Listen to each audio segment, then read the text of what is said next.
To determine the best openings for you in the coming year, I analyzed opening statistics of the current year based on two main criteria: the win rate for you and the likelihood of getting the desired position.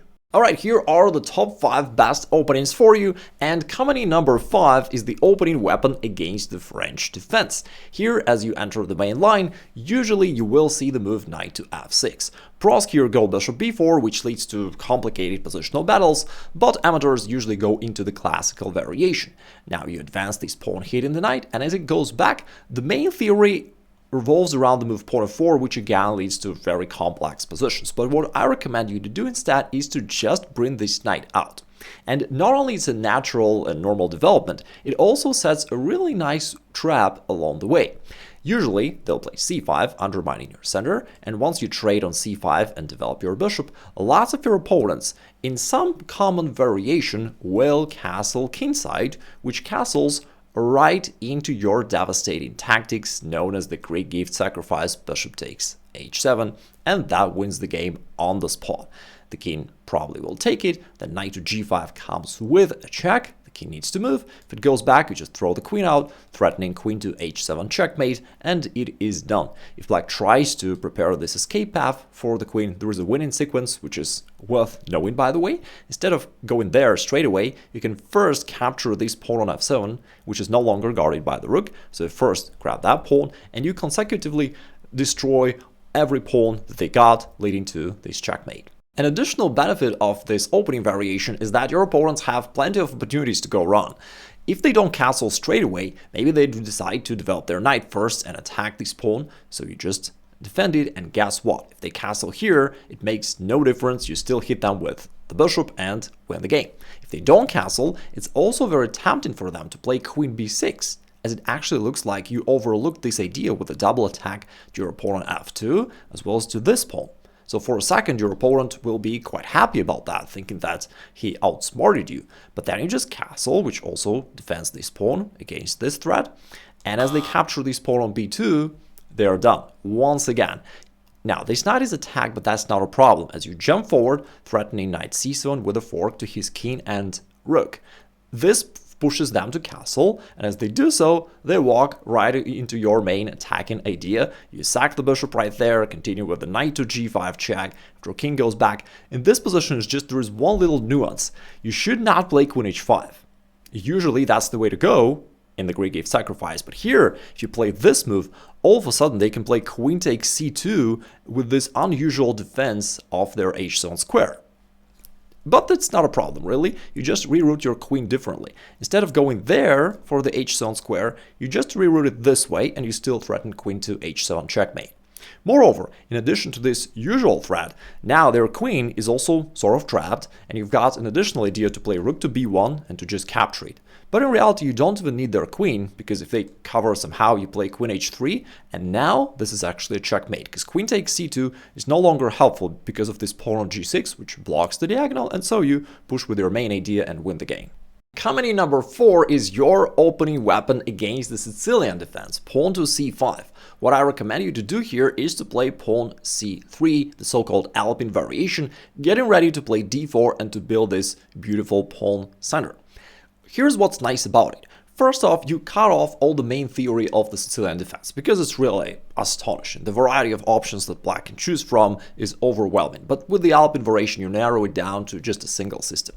Plus, most of your opponents will play the standard move of the Sicilian defense, knight to c6, which in this particular variation is actually a step in the wrong direction, because as you go d4, building your center, attacking this pawn, and they trade, this knight on c6 becomes a liability for them, as you are now going to play d5 and chase this knight away. Therefore, they need to start doing something against it. By the way, e6 does not get the job done, because you can still push the pawn forward and still drive this knight away. Therefore, that's not an option. If they try pawn d5 to mechanically block your pawn from moving forward, you surprise them by not capturing there, but instead by playing knight c3, which actually puts more pressure to their center. In most cases, your opponents are going to capture. If not, if they play passively and defended, then after e5 you get something very similar to the French defense that we have just talked about, and you can still develop your knight, bishop d3, and again, down the road, it's very likely for your opponents to blunder the same Greek gift sacrifice. Back to the main line, usually they will choose the easiest option and will just capture your pawn on e4, expecting you to recapture, but you surprise them by pawn to d5. You actually manage to push this pawn through anyway and to kick this knight. Now black feels some unpleasant emotions at this point, because what can they do? The knight needs to move, right? And retreating it back to b8 is sort of getting ready for the next game. Doesn't feel very appealing. Trying to go knight b4 is another common blunder, as you're going to play queen a4 with this double attack and just win this knight on the next move. Therefore, that is also not an option. Ultimately, they're ending up with knight to e5, which seems like the proper move to play, as traditionally in chess you need to move your pieces towards the center. But now you've got one more unpleasant surprise. Instead of taking this pawn by the knight, you first play queen a4 check, and as they cover the king, you capture this pawn with a queen, which gives you an additional tempo. This gives you 67% win rate, which is really great, and a pleasant choice of how you wish to win the game, positionally or tactically. By the way, guys, if you're enjoying this format, let me know if you wish the continuation with the top 5 best openings for black, because it took me a lot of time to analyze all this data. We've got over 6 billion chess games, so it took me a lot of time and surely a lot of coffee to figure it out. So if you want the continuation, you can vote for it, give it a like, or just let me know in comments below if you want the continuation, all right? Now, if you wish to win positionally, you can just play a very solid move bishop c4, putting more pressure down here and preventing them from moving this pawn forward, because you have like too many attackers against it. And after that, it's just really hard for them to figure out how to defend. Sure enough, they can bring the knight out, but after that, it's very hard to untangle their position anyhow, while you just develop, play all the standard moves and you simply win the game because your opponent is kind of stuck. Now, that is if you wish to play positionally. If you wish to win tactically, then you've got a trickier move, knight to b5. Common Igor Nation stuff, good things come to those who bait. Because if your opponent tries to either attack your queen or attack your knight, in both cases it's gonna fail to this nasty quick checkmate with the knight on d6. If your opponent is prudent enough to notice the trap, it is still not at all easy to defend from it somehow, because if they capture the knight right here, that is another losing error. Now there's no convenient way to cover their king other than giving up the queen. If instead they play queen a5, which is another tempting idea for black, but it is also has this deceptive idea that they can somehow counterattack you. In reality, it fails because after bishop d2, what they realize is their queen is now attacked and they can't take this knight because it's also guarded. Therefore, queen a5 was also just a waste of time, and you're also winning the game. Coming in number 3 is the opening you can use against the most played move of black, pawn to e5. Initially, we play standard moves, knight f3, and then pawn to c3, known as the Ponziani opening, getting ready to play d4 and once again to build that strong center. Usually your opponents are gonna play knight f6. In this case, bishop c5 makes no sense, as it just gives you an extra tempo for the move that you were going to play anyway. Therefore, knight f6 makes more sense. Now you hit them with the pawn, here attacking, they'll usually capture, and at this point, instead of recapturing straight away, you first play pawn to e5, hitting 2 birds with 1 pawn. First off, you remove this pawn from danger, and secondly, you counterattack. Now the knight needs to move. The good move for black is knight to d5. Knight g4 seems to counterattack this pawn, but in reality it makes no sense because you just recapture and automatically defend this pawn. Now the knight is misplaced, you can kick it out. That's not good for black. It's better to bring the knight to the center, but then the surprises keep coming as always. Instead of recapturing, you play bishop c4, winning one more tempo for your development. Bring the bishop out, hit the knight once again. The knight moves and he tries to gain the tempo back. But now you've got a very interesting move. Of course, you could just drop the bishop back and that would be a perfectly playable and fine position for you. But there's an interesting move, bishop takes f7, with a surprising 70% win rate. Before I show you how to get it done, just a quick announcement that since this is a holiday season, it's very touching for me to see all the comments from you guys sharing your progress, and also I see that some of you have been following me for like 5 or even 10 years plus, which is really great. You're truly my extended family. And as always, I want to wish that this holiday season bring a smile to your face and a grimace of horror to your opponents. To make that happen, we're gonna have quick offers so that you can get any of my premium courses at a 50% discount, and on top of that you get one more course for free. So it's virtually like 100% discount. If you're curious, you can get all the details by clicking the link below the video in the description. Back to the game, black will certainly capture this. Now you continue with this knight to g5 check, and the king is at the crossroad. It needs to move somewhere, and there is one correct move and everything else is really bad. Now, one of the really common ways for black is to try to hide there in the corner, but there's a really sneaky way for you to checkmate black. It is not something like this, because black has time to defend, it is this check. And all of a sudden there is no convenient way for black to defend. If they try playing pawn d5, then the en passant capture has never been that strong, because it's almost a checkmate. They can give up a piece, but after that it's still a checkmate. Now, let's talk about the silicon power. Stockfish will tell you that after king to e8, it's -2, meaning that black is much better. However, I do think that in reality, it is very hard for black to play correctly after that, and the win rate is still much higher for white, by the way. So what you can do then is just to castle.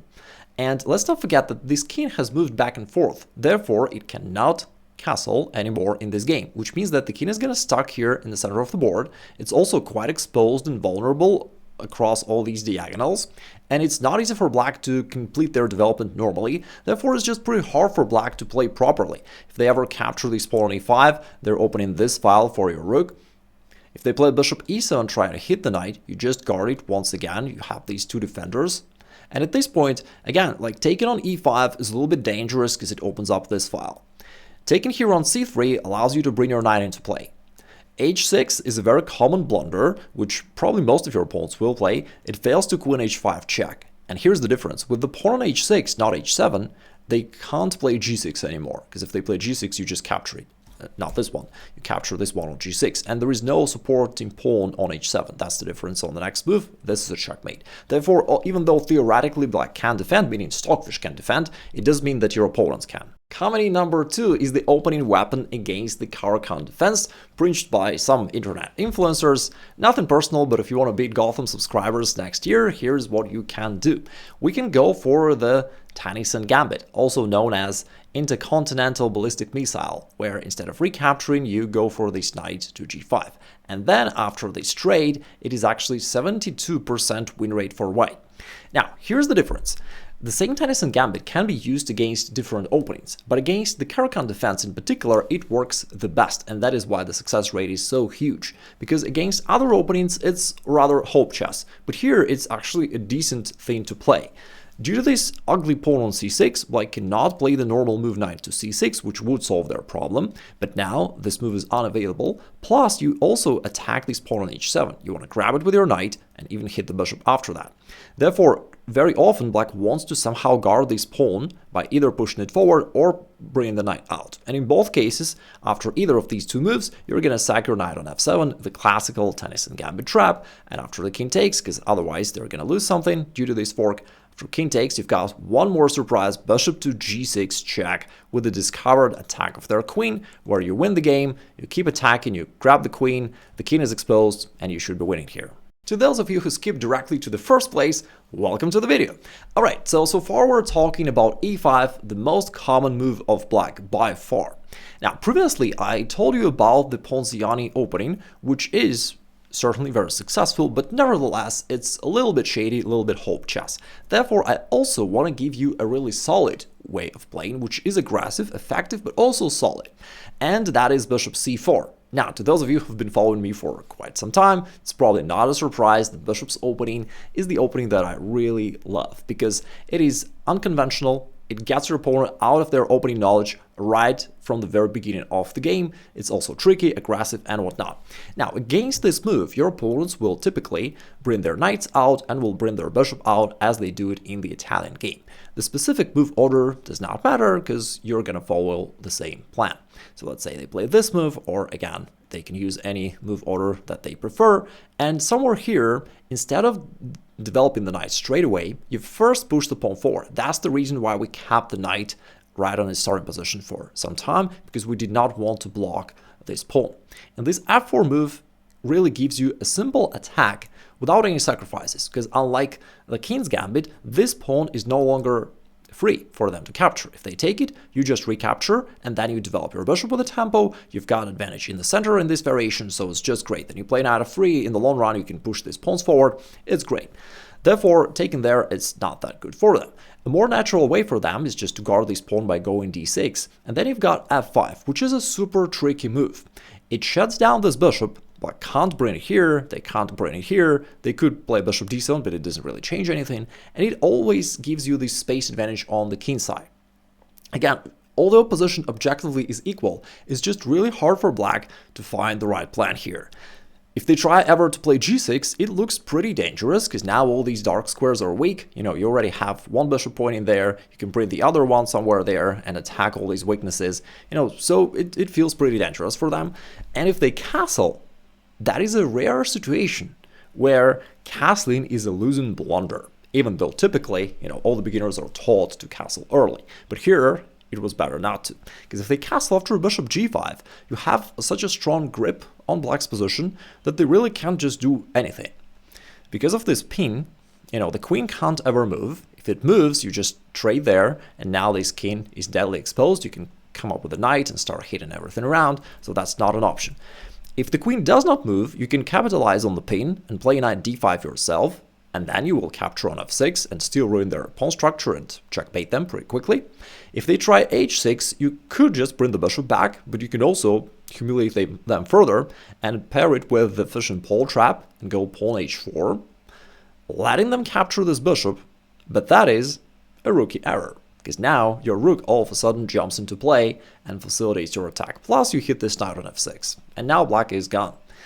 The knight can't go forward here because your queen controls this square. If it moves back anywhere, doesn't really matter. You're going to throw the queen out here to h5, putting up this battery, and on the next move, you're going to grab the knight and checkmate black. If they try to escape, there are many ways to win. One of them would be to capture right here, and then to sack the rook and finish it off with queen to h5. Let me also mention that our holiday specials are only going to last for a few days. Therefore, if you're curious, you can check out all the details below the video and seize the opportunity while it exists.